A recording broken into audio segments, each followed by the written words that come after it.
தமிழறிதத்தின் இந்த நிகழ்ச்சியை காண வந்திருக்கும் உங்களுக்கு வணக்கம். எமது யூடியூப் அலைவரிசையை பின்தொடர்வதன் மூலம் எம்மோடு இணைந்திருந்து இதுபோன்ற பயனுள்ள நிகழ்ச்சிகள் அனைத்தையும் பார்வையிடுங்கள். மணியை ஒலித்து நாம் புதிதாக வெளியிடும் நிகழ்ச்சிகள் பற்றிய அறிவிப்புகளை உடனுக்குடன் பெற்றுக்கொள்ளுங்கள். நன்றி.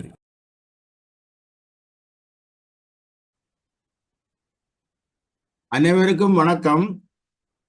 தமிழறித நுட்பியல் உலகாயம் இலங்கை இணையவழி உரையாடல் 176, காலம் 26/4/2025 சனிக்கிழமை இரவு 7:30 8:30. தலைப்பு நிகழ்நிலை கற்பித்தலில் தமிழும் தகவல் தொழில்நுட்பமும். உரையாளர் ப. ரவிசங்கர், ஐயமட்டன் தொழில்நுட்ப ஒருங்கிணைப்பாளர், மென்பொருளாளர், பொறியியலாளர், மொரட்டுவ பல்கலைக்கழகம். இந்த நிகழ்வை ஒருங்கிணைப்பு செய்வது சீனா சரவணபானந்தன், செயலாளர், தமிழர்தம் ஆகிய நான். இப்பொழுது நான் ரவிசங்கர் அவர்களை ஒரு சிறு அறிமுகம் செய்து உரையை ஆரம்பிக்குமாறு அன்புடன் கேட்டுக்கொள்கிறேன். வாருங்கள் தம்பி.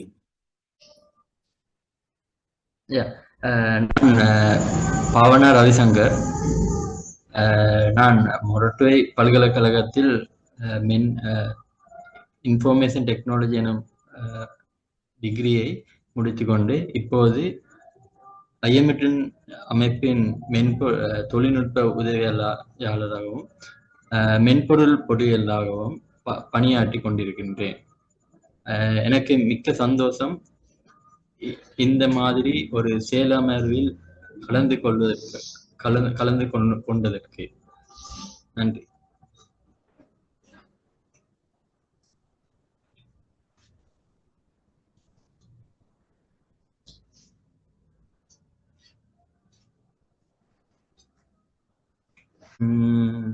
ஸோ இந்த செயலமர்வில் நாங்கள் பார்க்க இருக்கிறது நிகழ்நிலை கற்பித்தல் பற்றிய தகவல் தொழில்நுட்பத்தின் பங்களிப்பு. ஸோ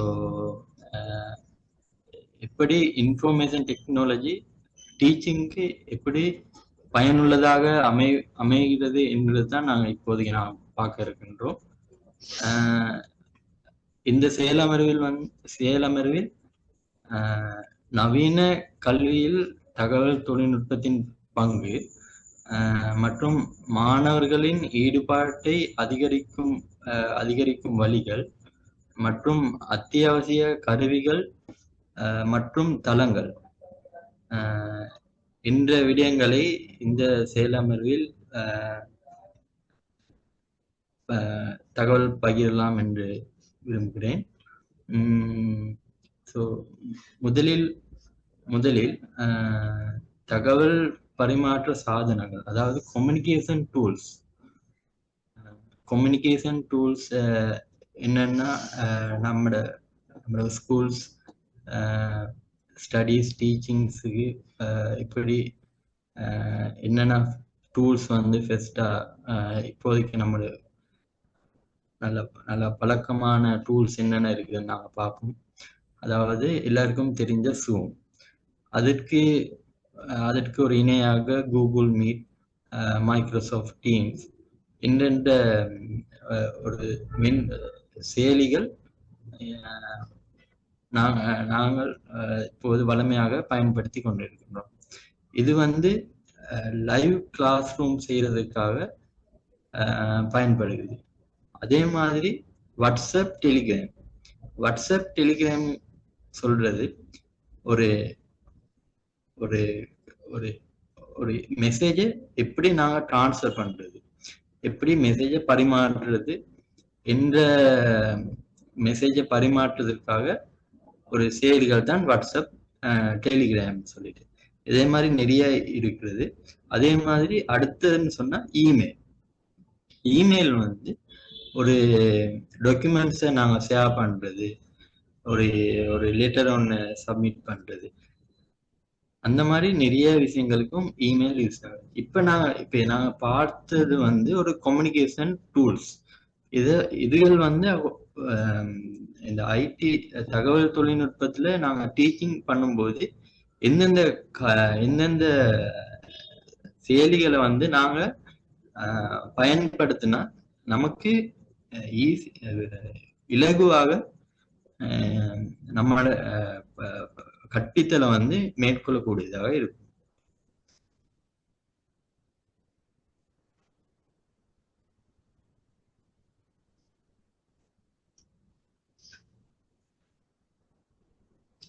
அடுத்து பார்க்க இருக்கிறது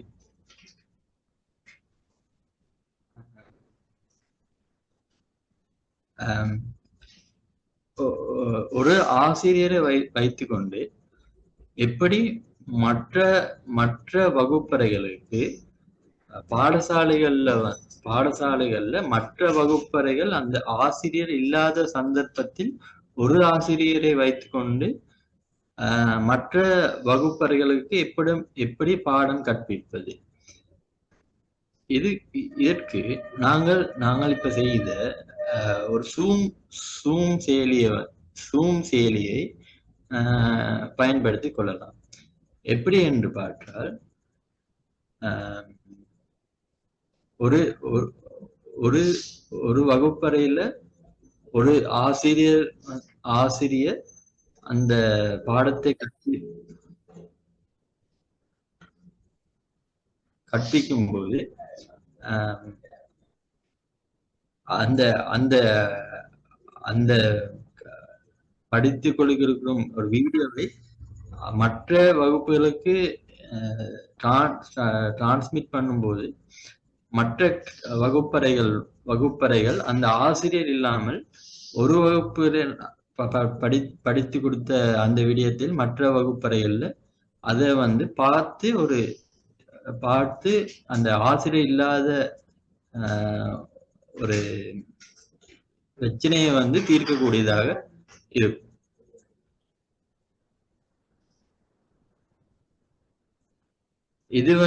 இது தற்போது ஒரு ஆசிரியர் வராத சந்தர்ப்பத்தில் இல்லாவினில் ஒரு நிறைய மாணவர்கள் இருந்து அதற்கு தேவையான ஆசிரியர்கள் இல்லாத சந்தர்ப்பத்தில் இந்த மாதிரி சிஸ்டம் யூஸ் பண்ணி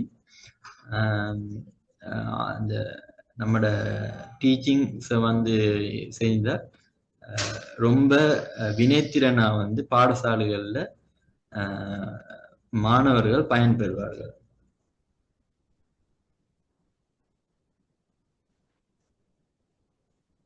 நான் முதல் பார்த்தது எப்படி ஒரு வகுப்பறையில ஒரு ஆசிரியர் இருந்து கொண்டு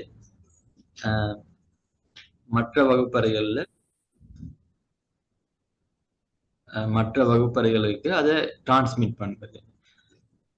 அதற்கு தேவையானது என்னன்னு சொன்னா ஒரு ஸ்மார்ட் போர்டு இல்லைன்னா ஒரு டிவி இந்த மாதிரி ஒரு எக்யூப்மெண்ட்ஸ் இருந்தால்தான் நமக்கு அதை வந்து மேற்கொள்ளக்கூடியதாக இருக்கும். எப்படின்னு சொன்னா ஃபர்ஸ்டா நாங்க ஸ்மார்ட் போர்டு என்றால் என்ன பார்ப்போம்.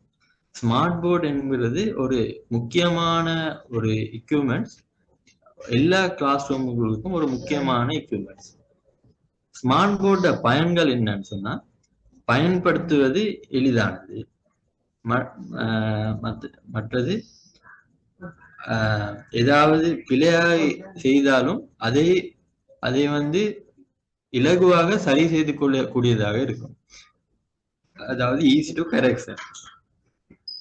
அடுத்து வரைதல் எளிதானது, ஏதாவது இருந்தாலும் ஈஸியாக வரைந்து கொள்ளக்கூடியதாக இருக்கும். அதுதான் ஈஸி டிராயிங். அடுத்து கற்றுக்கொண்ட பாடங்களின் வரலாறு. ஸ்மார்ட் போர்ட முக்கியமான விஷயம் என்னன்னு சொன்னா இந்த விடயங்கள் தான், கற்றுக்கொண்ட பாடங்களின் வரலாறு. ஸ்மார்ட் போர்டை யூஸ் பண்ணும்போது நாங்கள் இன்றைக்கு படித்து கொடுத்த பாடங்களை அடுத்த மாதம் இல்லைன்னா அடுத்த வருடம் வந்து அந்த என்னென்ற பாடங்களை படித்து கொண்டோம் என்று சொல்லக்கூடியதாக இந்த ஸ்மார்ட் போர்டு இருக்கின்றது. இதுதான் மிக முக்கியமான நன்மை என்று சொன்னால் இது. அடுத்து நேரத்தை சேமிக்க கூடியதாக இருக்கிறது. ஒரு உதாரணத்துக்கு சொல்ல போனா ஒரு குருதி தொகுப்பை நாங்க விளங்கப்படுத்தும் போது நாங்க எல்லாம் வரையணும். இது வந்து ஈஸியா நாங்க குறி தொகுப்பை விளங்கப்படுத்தக்கூடியதா இருக்கு. அது அடுத்தது என்னன்னு சொன்னா இன்டராக்டிவ் டீச்சிங். இன்டராக்டிவ் டீச்சிங் என்னன்னு சொன்னா நாங்க வளமையா படிச்சு கொடுக்கறத விட இது வந்து நல்ல இன்டராக்டிவா ஸ்டூடெண்ட்ஸை மோட்டிவேட் பண்ணி செய்யக்கூடியதா இருக்குது. இந்த ஸ்மார்ட் போர்டை பயன்படுத்தி தான் மற்ற கிளாஸ்களுக்கு ஒரு வகுப்பறையில ஒரு பாடசாலையில ஒரு தரத்துல 3 வகுப்பறைகள் இருந்தால் ஒரு ஆசிரியரை பயன்படுத்தி 3 வகுப்பறைகளுக்கும் மாணவர்களை கல்வியில் ஈடுபடுத்த இது பயனுள்ளதாக இருக்கின்றது. இதை யூஸ் பண்ணி ஒரு ஆசிரியர் வைத்துக்கொண்டு 3 அறைகளிலும் ஒரு ஆசிரியர் வைத்துக்கொண்டு ஸ்கூல் இந்த பாடசாலைகள்ல எல்லா மாணவர்களையும் கற்பிக்க கூடியதாக இருக்கின்றது.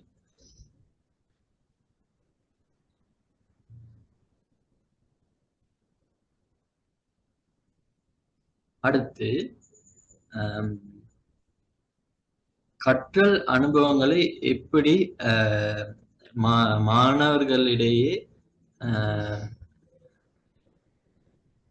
தூண்டுவது, அதாவது எப்படி இந்த மாடர்ன் ஸ்டடீஸை வந்து மாடர்னா வந்து எப்படி வந்து டீச்சிங்கை செய்யறதுன்னு இப்ப என்னென்ன இருக்குதுன்னு நாங்க பார்ப்போம்.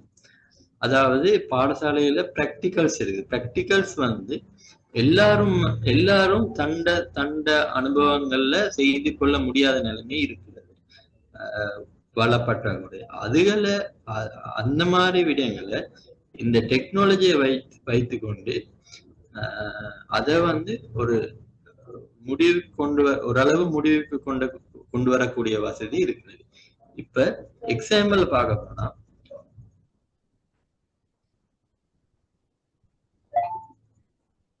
பாடசாலைகள்ல இந்த வில்லைகளை நாங்கள் டீச் பண்ணும்போது குவிவில்லையில F2F என்ற ஒரு சம்பந்தப்பட்ட விடயத்தை வந்து விஞ்ஞான பாடத்துல டீச் பண்றது. அப்ப ஒரு ஆசிரியர் எந்த மாதிரி ஒரு பிராக்டிக்கலான, அதாவது நாங்கள் இப்படி மாற்றும் போது பிம்பம் என்ன எப்படி மாறுது என்று நாங்களே செய்து கொள்ளக்கூடியதாக இருக்கின்றது. இப்போது இந்த பென்சிலின் முனையை நாங்கள் மாற்றும் போது அதற்கேற்ற மாதிரி பிம்பம் எப்படி மாறுகின்றது என்று நாங்கள் பார்க்கிறோம். இந்த மாதிரி பிராக்டிக்கலை லைவா ஒவ்வொரு மாணவர்களும் செய்து கொள்ளக்கூடிய வசதியை இந்த மாடர்ன் டெக்னாலஜி கொண்டிருக்கிறது. அடுத்து இன்னொரு பிராக்டிக்கல் பார்ப்போம் என்றால்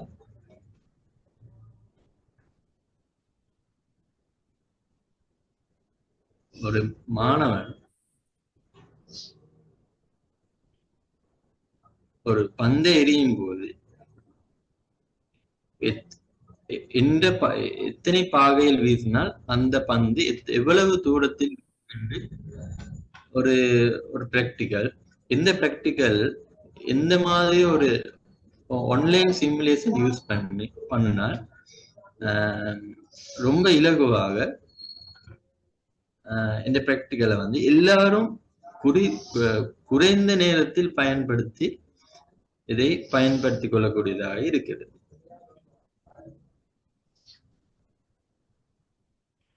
இதே போல எல்லா பிராக்டிகல்ஸும் நிறைய பிராக்டிகல்ஸ் இந்த மாடர்ன் டெக்னாலஜில இருக்குது. அதை யூஸ் பண்ணா ஸ்டூடெண்ட்ஸும் வந்து இன்டராக்டிவா நல்லா லேர்ன் பண்ணி செய்யக்கூடியதா இருக்கும். அது இல்லாம விஆர் பிராக்டிகல் சொன்னா வர்ச்சுவல் ரியாலிட்டி பிராக்டிகல் சொன்னா இப்போது ஒரு அணு எவ்வாறு மூலக்கூறுகள் எவ்வாறு இருக்கிறது என்று இந்த படத்துல காட்டப்பட்டிருக்கிறது.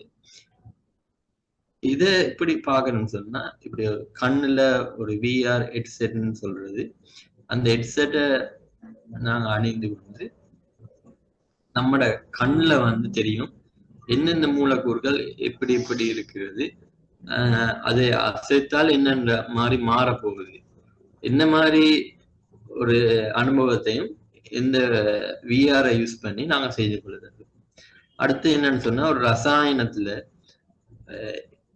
எப்படி எப்படி மிக்ஸ் பண்ணுனா என்ன மூல என்ன அவுட்புட் வரப்போகுது, அதற்கேற்ற மாதிரி ஒரு ஒரு ப்ராக்டிகலையும் வந்து இந்த விஆரை யூஸ் பண்ணி செய்யக்கூடியதாக இருக்குது.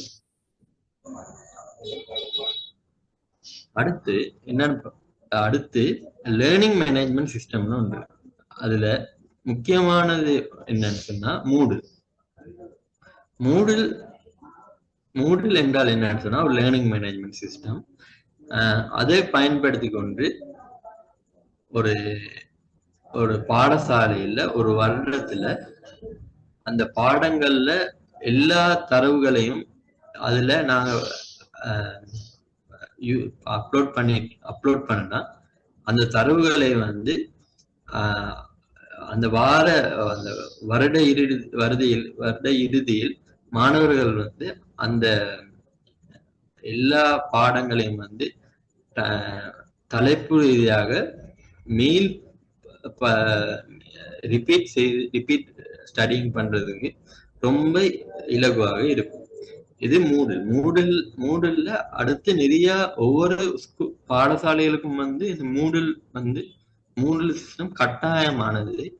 இது பல்கலைக்கழகங்கள்ல வந்து யூஸ் பண்ணப்படுது. ஆனாலும் எல்லா பாடசாலைகளுக்கும் ஒவ்வொரு தனித்தனி மூடல் இருக்கிறது ஒரு அத்தியாவசியமானதுன்னு தான் நான் சொல்லணும்.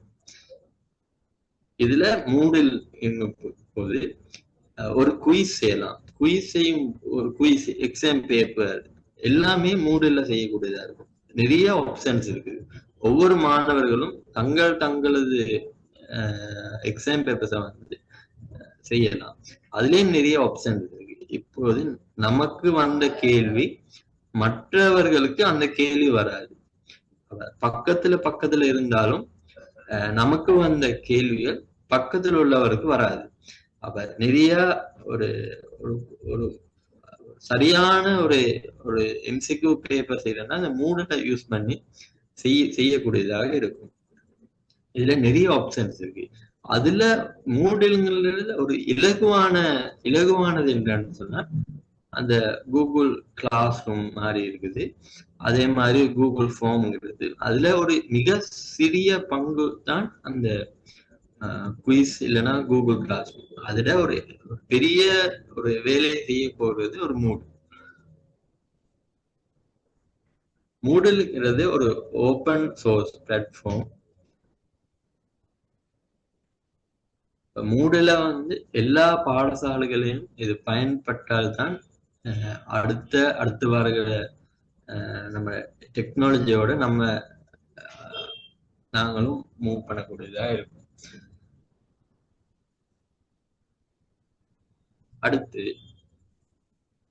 அடுத்து ChatGPT வந்து எல்லாரும் யூஸ் பண்ணுனா ரொம்ப குறைந்த நேரத்துல வந்து அந்த குறிப்பிட்ட வேலையை வந்து இலகுவாக வினைத்திறனாக செய்யக்கூடியதாக இருக்கும். ChatGPTங்கிறது ஒரு AI ஆர்டிபிஷியல் இன்டெலிஜென்ட் டூல் ஒன்று. ஆர்டிபிஷியல் இன்டெலிஜென்ட்ல ChatGPT மட்டும் இல்லை, நிறைய டூல்ஸ் இருக்கு. அதுல ரொம்ப ஃபேமஸான டூல்ஸ்னா ஒரு ChatGPT வந்து ஒரு கேள்வி கேட்கலாம். ChatGPT எப்படி நாங்க ஸ்கூலுக்கு யூஸ் பண்றோம்னு சொன்னா, நாங்க ஒரு கேள்வி கேட்கலாம், நாங்க ஒரு வினாத்தாள்களை ஒழுங்குபடுத்தலாம், ஒரு சுருக்கம் தயாரிக்கலாம், ஒரு கட்டுரை தயாரிக்கலாம், ஒரு கடிதம் தயாரிக்கலாம். இதே போன்று நிறைய பயன்பாடுகளை இந்த ChatGPT கொண்டிருக்கிறது.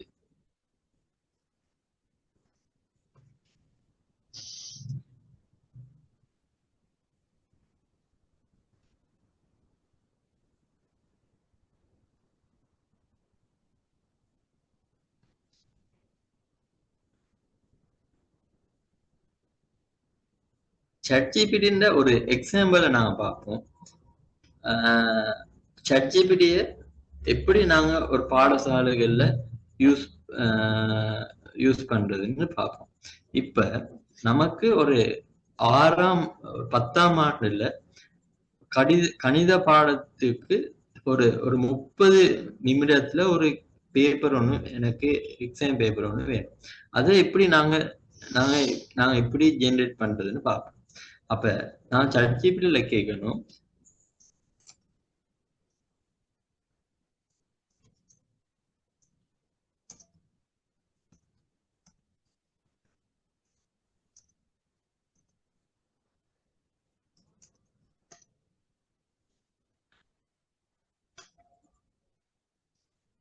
இந்த மாதிரி நாங்கள்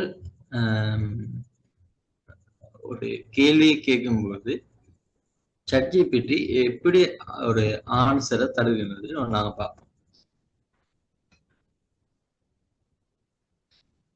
இப்ப உங்களுக்கு விளங்கி இருக்கும், எனக்கு கணித பாடத்துல 30 நிமிடத்திற்கு தரம் 11க்கான எக்ஸாம் பேப்பரை நான் கேட்டேன். அப்ப அதுல எனக்கு ChatGPT பார்ட் 1 பார்ட் 2 அதுல 5 கேள்வி, பிறகு அடுத்ததுல 3 கேள்வி, பிறகு கட்டுரை வினா, இதே போல ஒரு கேள்வி கொத்து தயாரிக்கக்கூடியதாக இந்த ChatGPT இருக்கிறது. இதற்குரிய ஆன்சர்ஸும் நாங்கள் ChatGPT-யிட கேட்டால் அதுவும் தரக்கூடியதாக இருக்கிறது.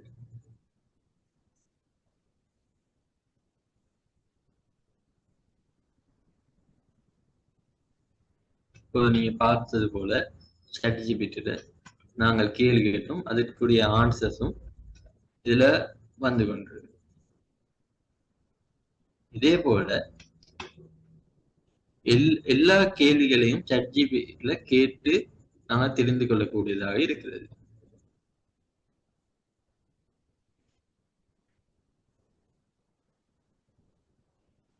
அதே போல நமக்கு சுருக்கம் வேண்டும் என்றாலும் ChatGPT-ல கேட்டுக்கொண்டு நமக்கு சுருக்கத்தை நாங்கள் மேற்கொள்ளக்கூடியதாக இருக்கிறது. இப்ப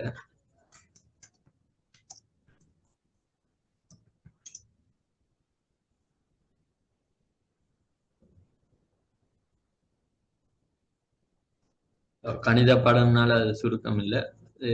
இப்போது விஞ்ஞான பாடம் அந்த மாதிரி விடயங்கள்ல நமக்கு என்னென்ன பாடங்கள்ல ஒரு சுருக்கம் தேவைப்படுதோ அந்த பாடங்களை குறிப்பிட்டு ChatGPT-ட கேட்டா ChatGPT அதற்கேற்ற பாடங்களுக்குரிய அந்த அழகுக்குரிய சுருக்கத்தை இலகுவாக தரக்கூடியதாக இருக்கிறது. இந்த மாதிரி ChatGPT யூஸ் பண்ணிட்டு பாடசாலைகள்ல யூஸ் பண்ணா நமக்கு குறைந்த நேரத்துல வினைத்திறனாக ஆசிரியர்கள் மாணவர்களை டீச் பண்றதுக்கு இலகுவாக இருக்கும்.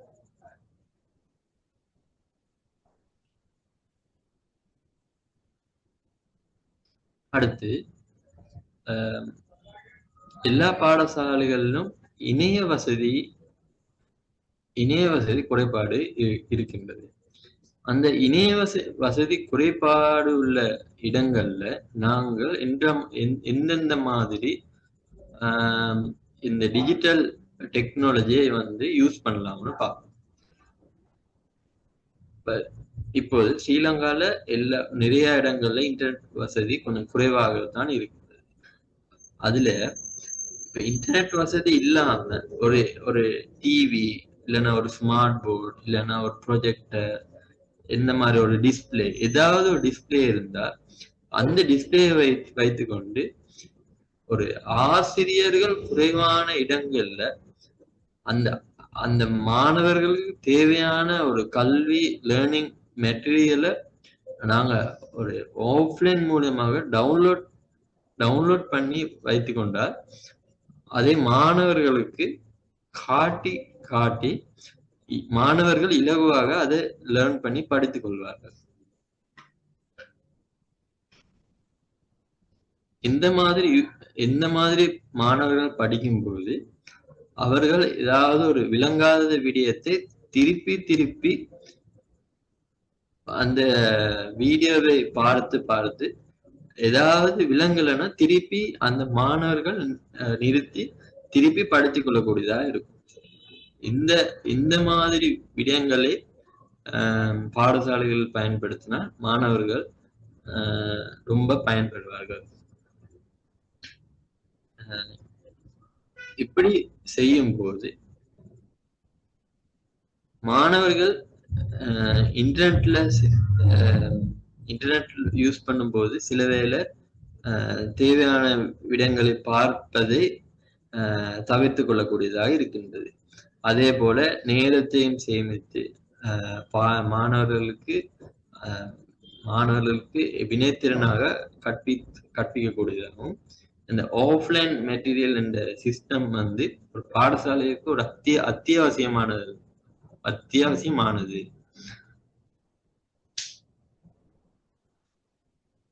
இதே போல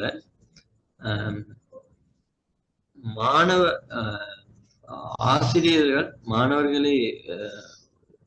மாணவர்களை எப்படி மாணவர்கள மதிப்பீடு இருக்கிறது ஒரு ரெக்கார்ட் யூஸ் பண்ணுனா அந்த மாணவர்கள் எக்ஸாம் இல்லைன்னா மார்க்ஸை இல்லைன்னா அவங்களோட ஸ்கில்ஸை வந்து கூட்டி கொள்ளக்கூடியதா இருக்கும். ஒவ்வொரு மாணவர்களையும் தரம் எப்படி என்று ஒரு ஆசிரியருக்கு தெரிந்தால்தான் அந்த ஆசிரியர்கள் இலகுவாக அவங்களுக்கு டீச் பண்ணக்கூடியதா இருக்கும். அதனால ஒவ்வொரு மாணவர்களுடையும் மதிப்பெண்கள் ஒவ்வொரு தவணை அடிப்படையில மதிப்பெண்களை அந்த ஆசிரியர்கள் வந்து பதிவு செய்தால் மட்டும்தான், எங்கேயாவது என்ட்ரி எடுத்தால் மட்டும்தான் அந்த மாணவர்களை அடுத்த நிலைக்கு அடுத்த முயற்சிக்கு கொண்டு செல்லக்கூடியதாக இருக்கும்.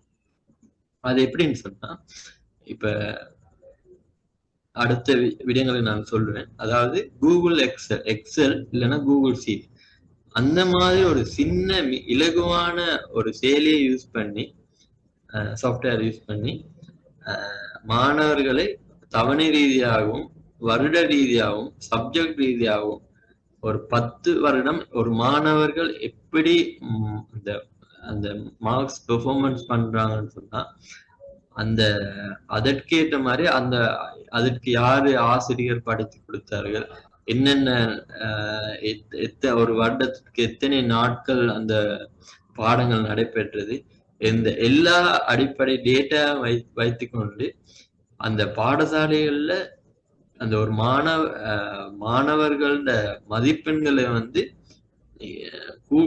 கூட்டுவதற்கு மிகவும் இலகுவாக இருக்கிறது. இதற்கு ஒவ்வொரு மாணவர்களும் சப்ஜெக்ட் ரீதியாகவும் டேர்ம் ரீதியாகவும் அந்த மார்க்ஸை வந்து என்டர் பண்ணணும் ஃபர்ஸ்டா. அதே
ரவிசங்கர் இணையத்திலேருந்து சிக்கலா?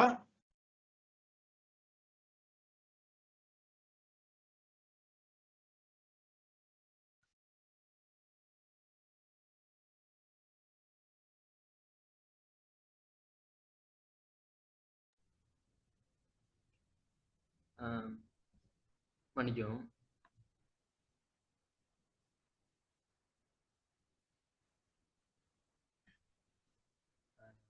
ஸோ நான் பார்த்தது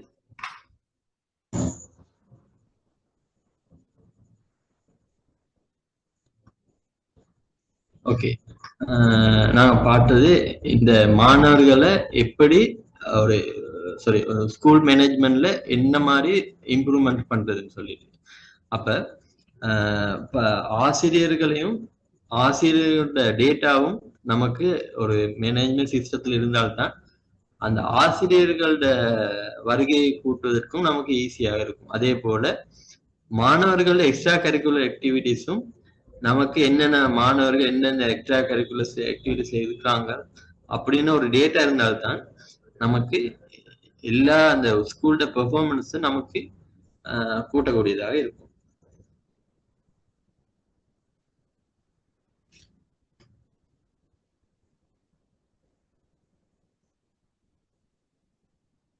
அடுத்து கண்டென்ட் மெட்டீரியல் டூல்ஸ்னா பவர் பாயிண்ட், கூகுள் ஸ்லைட் எந்த மாதிரி ஒரு டூல்ஸை யூஸ் பண்ணிக்கொண்டு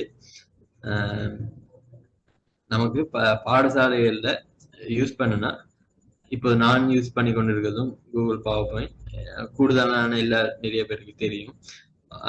ஆனாலும் தெரியாதவர்களுக்கு இதை தெரிந்து கொள்வது மிகவும் அத்தியாவசியமானது.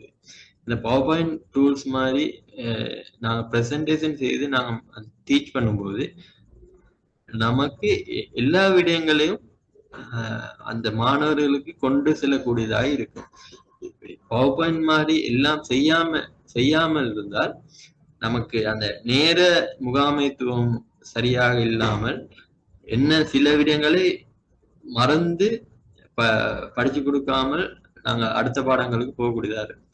இந்த மாதிரி ஒரு பவர் பாயிண்ட் ப்ரெசன்டேஷன் இல்லைன்னா கூகுள் ஸ்லைடை நாங்க யூஸ் பண்ணா, போட்டோஸோட யூஸ் பண்ணா நமக்கு அந்த குறிப்பிட்ட நேரத்துல மிகவும் வினைத்திறனாக பயன்படுத்திக் கொள்ளக்கூடியதா இருக்கும்.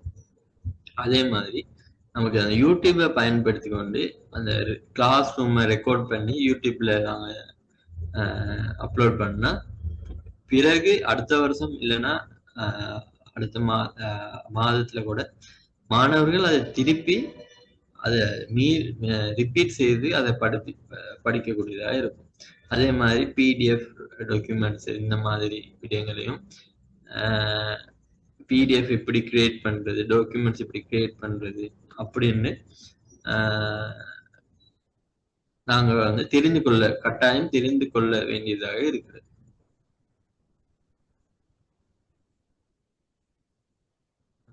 மற்றும் ஏதாவது கேள்விகள் இருந்தால் இப்போது கேட்கக்கூடியதா இருக்கும். இல்லைன்னா நன்றி தம்பி, நன்றி. அதாவது கல்வி குலத்திலே மிகவும் முக்கியமான பல விடயங்களை நீங்கள் என்று குறிப்பிட்டீர்கள். நான் ஒரு 2 விடயங்களை உங்களுக்கு நன்றி 2 விடயங்களை உங்களுக்கு கூறுவேன். அதை பற்றி கொஞ்சம் விரிவாக சொன்னீங்கன்னா. ஒன்று ஆஃப்லைன்ல வேலை செய்கிறது, அதாவது இணையம் இல்லாமல் வேலை செய்கிறது சம்பந்தமான அது மிகவும் முக்கியம். அதாவது இணைய தொடர்பில்லாத இடங்கள்ல அவர்களுக்கு அது பயனுள்ளதாக இருக்கும். அடுத்தது இந்த ChatGPT என்றது பலருக்கும் குறிப்பாக ஆசிரியர்களுக்கு கூட இன்னும் அது தேவையான ஒரு விஷயமா தான் இருக்கு. ஆகவே அது பற்றியும் கொஞ்சம் கூறுங்க, ஒரு சிறு விளக்கத்தை மீண்டும் கொடுங்கள். இப்போது நாங்கள் ஆஃப்லைன்ல செய்யறது எப்படின்னு சொன்னா, ஆஃப்லைன்ல செய்யும் போது ஒரு ஒரு பாடம் நாங்களும் ஆஃப்லைன் மெட்டீரியல்ஸை டெவலப் பண்ணி கொண்டு வரோம்.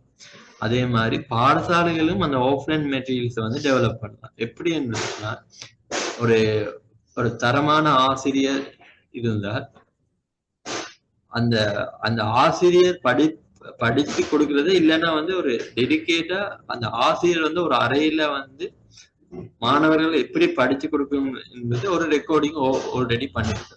இல்லைன்னா ஆல்ரெடி யூடியூப் இல்ல நிறைய ரிசோர்சஸ்ல வந்து ஆல்ரெடி அந்த யூடியூப்ல இருக்கும். அதை டவுன்லோட், இணைய வசதி உள்ள இடங்கள்ல டவுன்லோட் பண்ணி கொண்டு அந்த பாடசாலைகள்ல தரம் அடிப்படையில, பாடங்கள் அடிப்படையில அதே வந்து அந்த ஸ்ட்ரக்சரை மேற்கொண்டு அந்த அந்த வீடியோ கிளிப்ஸை வந்து இன்புட் பண்ணுனா அந்த மாணவர்கள் வந்து ஈஸியா வந்து இப்ப நான் வந்து இப்ப கிரேட் 8 படிக்கிறேன்னு சொன்னா அந்த கிரேட் 8ல விஞ்ஞான பாடத்துக்குரிய ஒரு ஃபோல்டர் ஒன்று கிரியேட் பண்ணி வச்சு கொண்டால் மட்டும்தான் அந்த மாணவர்கள் வந்து விஞ்ஞான பாடத்துக்குரிய கிரேட் 10க்குரிய ஒரு வீடியோ கிளிப்பை ஈஸியா பார்க்கக்கூடியதா இருக்கும். அப்படி இல்லாமல் சும்மா நாங்க டவுன்லோட் பண்ணி கொண்டு நாங்க ஒரு ஸ்ட்ரக்சர் இல்லாம நாங்க ஒரு பாடசாலைகள்ல கொடுத்தால், பாடசாலைகள்ல செய்தால் அது ஒரு ஷார்ட் டேர்ம் ப்ராஜெக்டா இருக்கும். லாங் டேர்ம் ப்ராஜெக்டா வந்து இந்த ஆஃப்லைன் மெட்டீரியல் எப்படி பார்க்கிறதுன்னா, ஒரு டிவி இருந்தால் போதும். ஒரு டிவி இருந்தால் போதும். ஒரு வீடியோவை ஒரு பென்ட்ரைவ் மூலமாக ஒரு நமக்கு இப்போ நமக்கு ஆல்ரெடி ஒரு குறிப்பிட்ட சப்ஜெக்டுக்குரிய ஒரு வீடியோ கிளிப் ஒன்று இருக்குது. அதற்கு ஆசிரியர் வரல. அப்போ ஒரு பென்ட்ரைவ்ல கொண்டு போயிட்டு ஒரு ஆர்டிஸ்ட்ல கொண்டு போயிட்டு சரி ஒரு பிசி இருந்தாலும் போதும், ஒரு குறைந்தது ஒரு பென்ட்ரைவ் இருந்தால் போதும், ஒரு டிவி இருந்தால் போதும். அந்த இணைய வசதி இல்லாத இடங்கள்ல அந்த பாடங்களை வந்து மிகவும் வினைத்திறனாக மாணவர்கள் மட்டும் இருந்து, ஆசிரியர் இல்லாமல் மாணவர்கள் மட்டும் இருந்து ஈஸியா லேர்ன் பண்ணக்கூடியதா இருக்கும். அடுத்து இதற்குரிய விளக்கம் போதுமா இல்லைன்னா இந்த ஆஃப்லைன் ChatGPT நான் ஒன்றும் சொல்லல, ஆஃப்லைனுக்குரிய விளக்கங்கள் போதுமா? போதும். ஓகே, அடுத்து ChatGPT.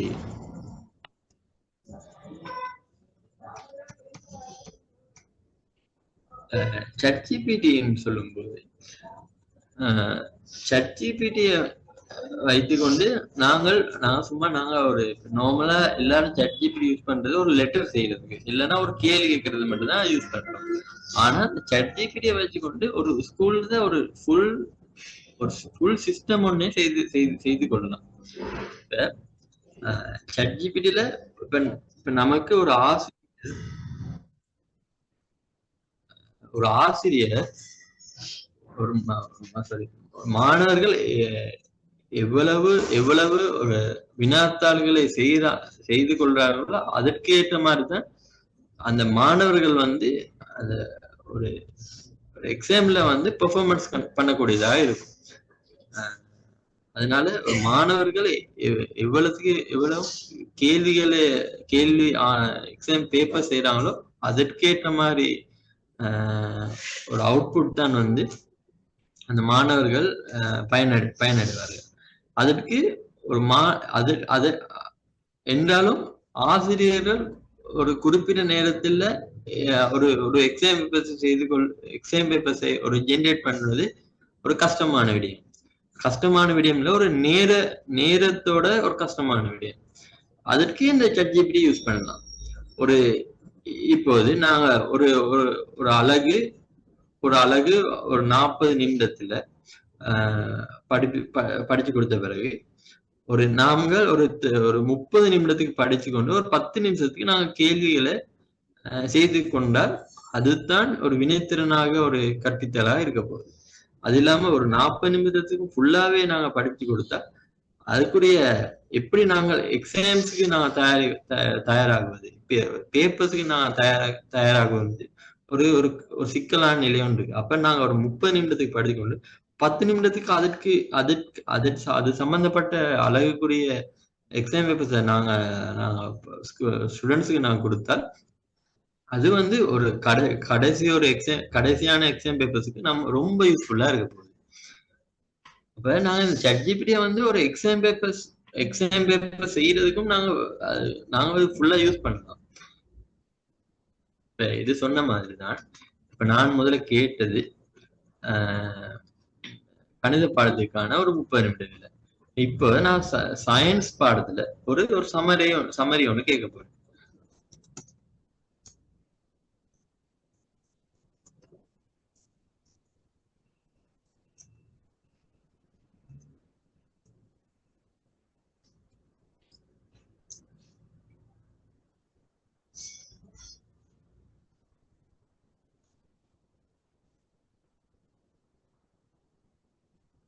நான் இந்த பாடத்துல வந்து நான் சயின்ஸ் அதுல குறிப்பிடாதனால ChatGPT ஒரு கன்ஃபியூஸ் ஆயிடுச்சு. அதனால இப்ப சயின்ஸ் பாடத்துக்கு ஒரு அளவு லெசன் பண்ணக்கூடிய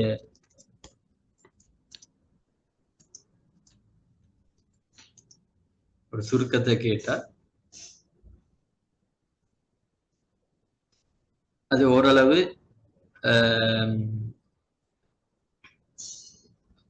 அது தரக்கூடியதாக எந்த மாதிரி இந்த ஆர்டிபிஷியல் டூலுங்கிறது ஒரு ஆசிரியர்களை ஃபுல்லா ரீப்ளேஸ்மெண்ட் பண்ணப்படாது. என்றாலும் எந்த டூல்ஸ்களை யூஸ் பண்ணி கொண்டு நான் செய்தால் நமக்கு நாங்கள் இப்ப கேள்வி கேட்டனால்தான் நாங்க அதை திருப்பி பார்க்கணும். கேள்வி கேட்காம நாங்க பார்க்க மாட்டோம். கேள்வி கேட்கும் போது அதுல பிழைகள் இருந்தாலும் பிரச்சனை இல்லை. பிழைகளை நாங்க சரி செய்தாலே நாங்கள் ரொம்ப லேர்ன் பண்ணக்கூடியதா இருக்கும். பிழைகளை சரி செய்யறது தான் உண்மையான ஒரு படிப்பாக நான் கருதுகிறேன். இப்போது இந்த மாதிரி ஒரு சமரைஸ் இருக்கும்போது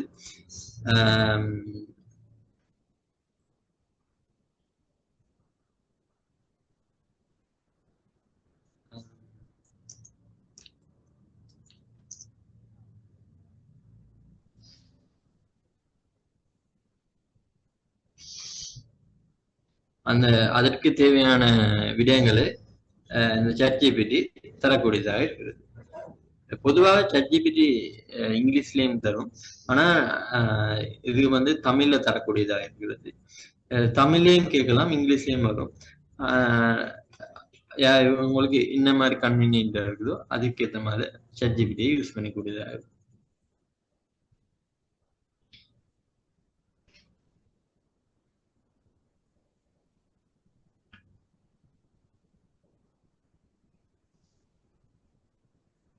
இதே போல நாங்கள் ChatGPT யூஸ் பண்ணிக்கொண்டு இப்போது நாங்கள் செய்த செஷனுக்குரிய ஒரு கண்டனை நாங்களே இப்போது நாங்க இந்த செஷன்ல வராம இருந்தாலும் நமக்கு இந்த இன்ஃபர்மேஷன் டெக்னாலஜி எப்படி ஸ்கூல்ல யூஸ் பண்ணலாம் அப்படின்னு ஒரு ChatGPT கேட்டாலும் நமக்கு ChatGPT அதற்குரிய ஆன்சர்ஸ் தரப்போகுது. இப்ப நமக்கு அந்த ஐடியை யூஸ் பண்ணி எப்படி நாங்க ஸ்கூலுக்கு நாங்க படிச்சு கொடுக்குறது, நாங்க அது ஒரு கேள்வியாக கேட்போம். இப்ப நாங்க செய்த செஷனையே நாங்க ChatGPT கேட்போம். அது எப்படி தருகிறது பார்ப்போம்.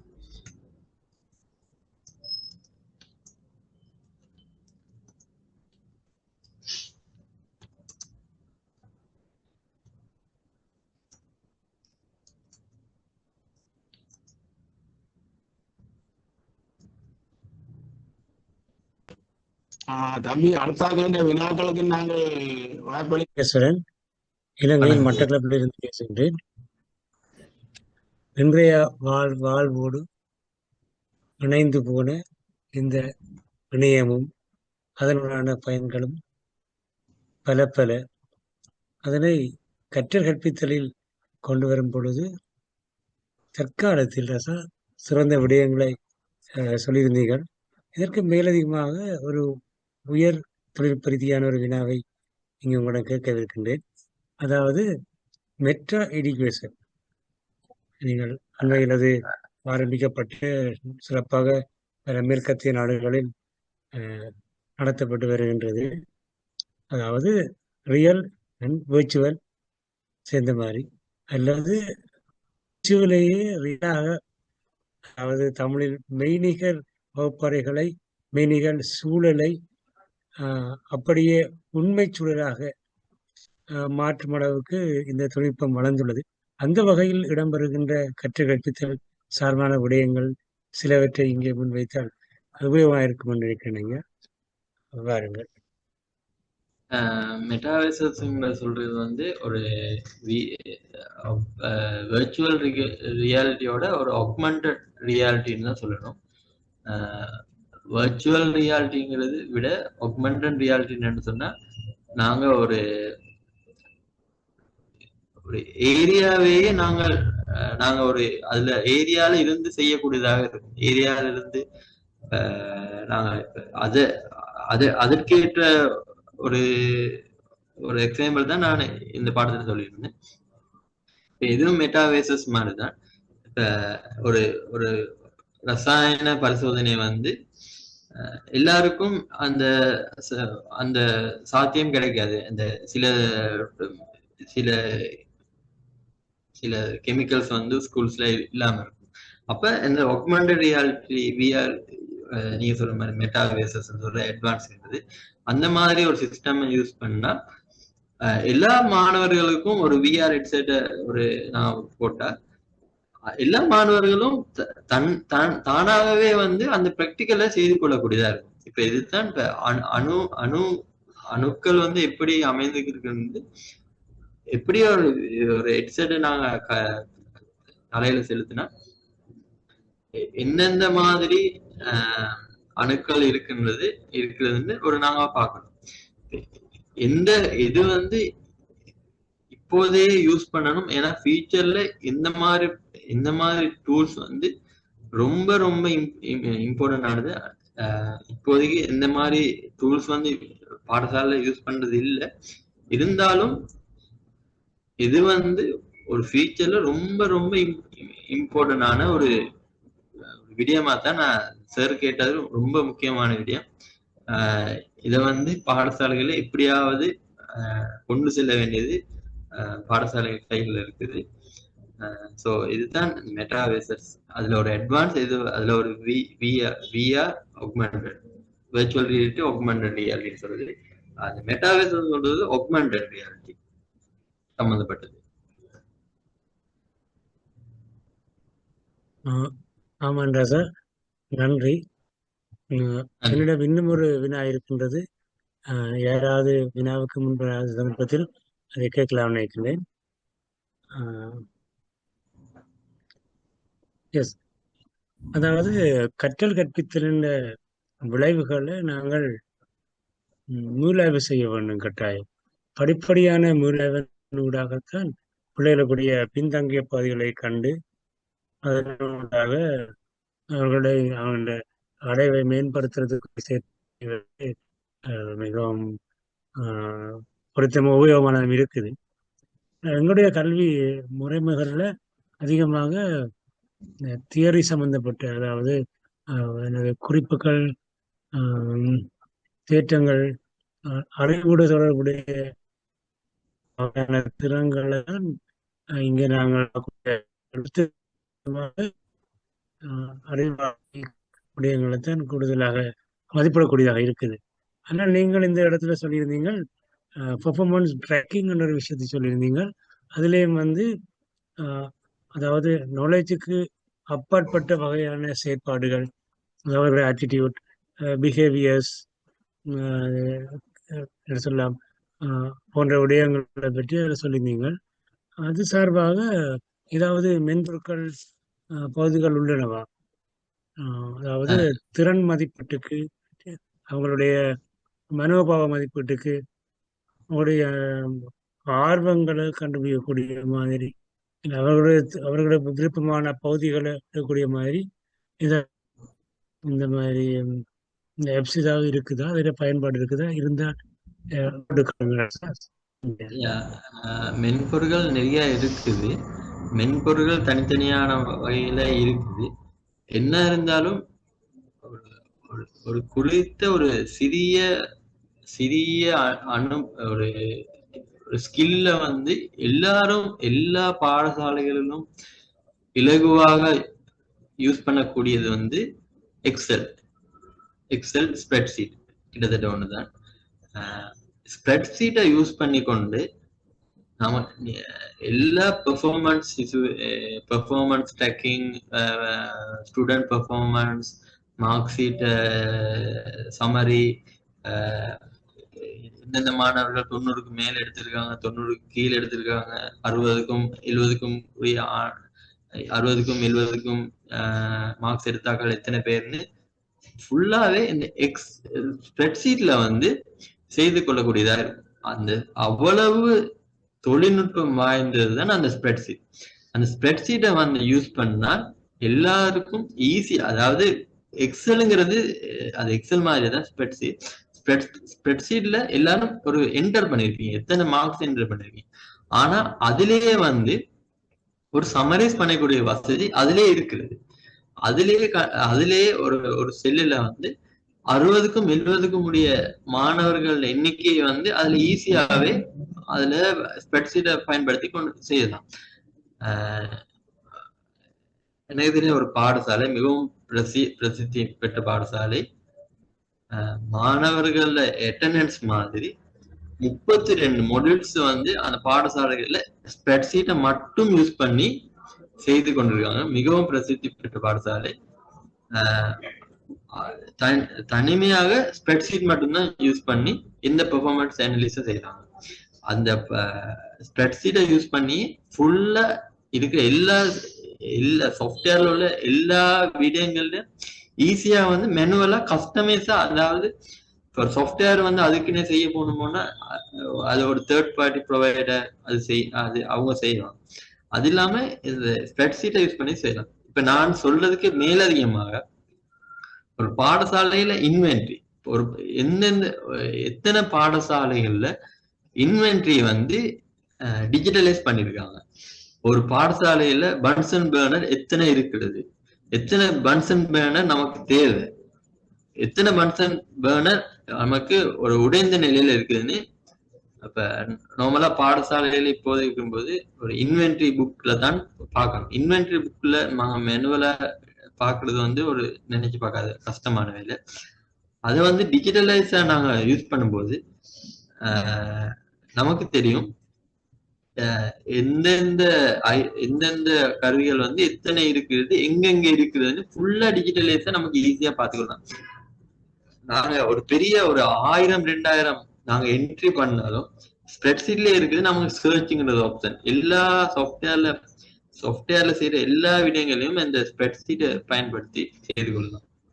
இப்ப அதே மாதிரிதான் இப்ப நான் சொன்னது வந்து மார்க்ஸ் அட்டெண்டன்ஸ், டீச்சர் அட்டெண்டன்ஸ், அது இல்லாம ஒரு ஸ்கூல் இன்வென்ட்ரி, ஸ்கூல் என்னென்ன சப்ஜெக்ட் இருக்காங்க, அதுக்கே மாதிரி மாணவர்கள் ஒரு நிறைய மாடல்ஸ் இருக்குது. ஒரு மாணவர்களை அட்டெண்டன்ஸ் மட்டும்தான் ஒரு மாடல், டீச்சர் இன்னொரு மாடல், ஒரு இன்வென்ட்ரி மாடல், அதே மாதிரி நிறைய மாடல்ஸ் இருக்குது. எல்லாத்தையும் வந்து இந்த ஸ்ப்ரெட்ஷீட்டை வச்சுக்கொண்டே நான் செய்யறேன். அதை நீங்க எப்படி நீங்க ஒரு அந்த ஸ்கில்க்கு உருவான்னு சொன்னா ஃபர்ஸ்டா வந்து அந்த டேட்டா எல்லாத்தையும் நீங்க என்டர் பண்றீங்கன்னா அதற்கு பிறகு நீங்க யோசிப்பீங்க இந்த டேட்டா வச்சுக்கொண்டு நமக்கு என்ன செய்யலாம்.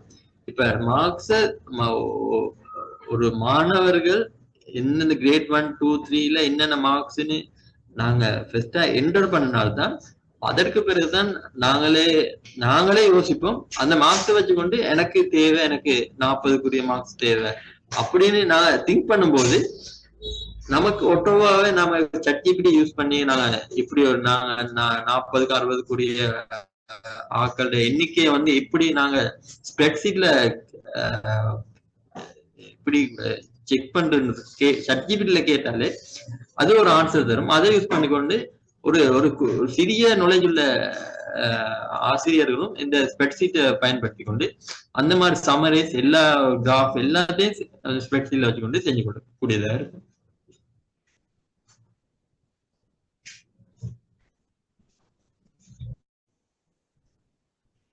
நன்றி ராசா, நன்றி.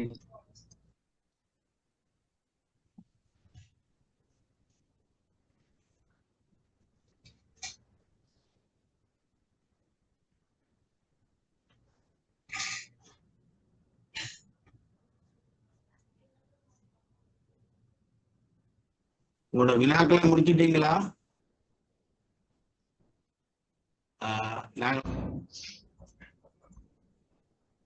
இலங்கேஸ்வரன், நீங்கள் நன்றி உரையை ஆரம்பிக்குமாறு கேட்டுக்கொள்கிறேன். அத்தோடு இந்த நிகழ்வு நிறைவு செய்யும். மேலும் ரவிசங்கர் அவர்கள் மிகவும் பயனுள்ள ஒரு விடயத்தை மிகவும் விரிவாக விளக்கமாக செய்ததற்கும் நாங்கள் அதற்கு பாராட்டும் நன்றியை தெரிவித்துக் கொள்ளலாம். விசேடமாக அவருடைய ஆவணம் மிகவும் பயனுள்ளது. அதை நாங்கள் சேமிக்க வேண்டும் என்ற ஒரு விருப்பம் உண்டு. லங்கேஸ்வரன், வாருங்கள், நன்றி உரைக்காக செல்வோம்.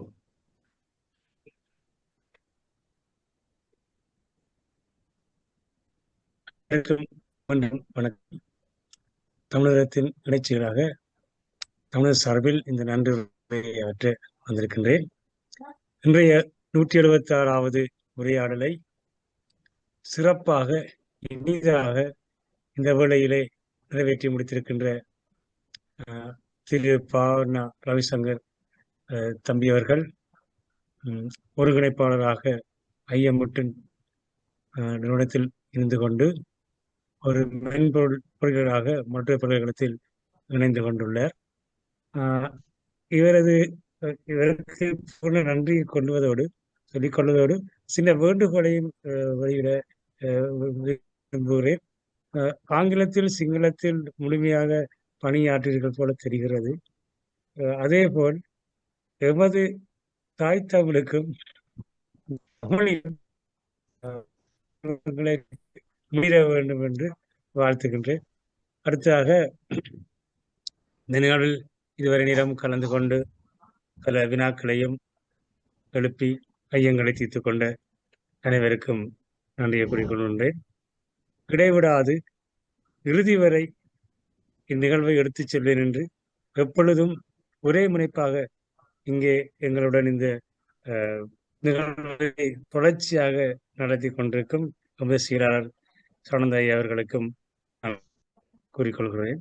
அத்துடன் இந்த நிகழ்வு சிறப்புற்று மேலோங்குவதற்கு எப்பொழுதும் ஒரு துணைப்பு உதவியை ஆரம்ப காலமிருந்து இன்று வரைக்கும் தொடர்ச்சியாக எங்களுக்கு உவப்புடன் வழங்கி வரும் கனடா தமிழ் ஜேர்னல் அவர்களுக்கு மனமார்ந்த நன்றியை எமது சார்பில் சொல்லிக் கொள்கின்றேன். அடுத்ததாக பிரதி வியாழன் வெள்ளி சனிதோறும் தமது நாட்குறிப்பு எனும் நிகழ்வின் வழியாக ஒலிபரப்பி வரும் இலங்கை உறவு கூட்டுத்தாபனத்தின் தென்றல் வானொலி அலைவரிசை அன்பர்களுக்கும் மனமார்ந்த நன்றியை கூறுவதோடு நமது ஒவ்வொரு நிகழ்விலும் இன்றைய இணைய தொழில்நுட்பத்துக்கு ஏற்ற வகையில் ஒலியாகவும் காணொலியாக அழைப்புதலை உருவாக்கி தந்து கொண்டிருக்கும் நமது கவிதை கணேசன் ஐயா இந்தியாவிலிருந்து இருக்கின்றார். அவர்களுக்கும் நிகழ்வுடாக நன்றியை கொள்கிறேன். அத்துடன் எம்மோடு தோளோடு தோள் கொடுத்து பின்னின்று உதவி இருக்கின்ற அனைத்து அன்பர்களுக்கும் இங்கே நேரில் வராவிட்டாலும் மனம் திறந்து அவர்களுக்கும் நன்றியை தெரிவித்துக் கொண்டு நிகழ்வை நிறைவு செய்கிறேன். நன்றி, வணக்கம்.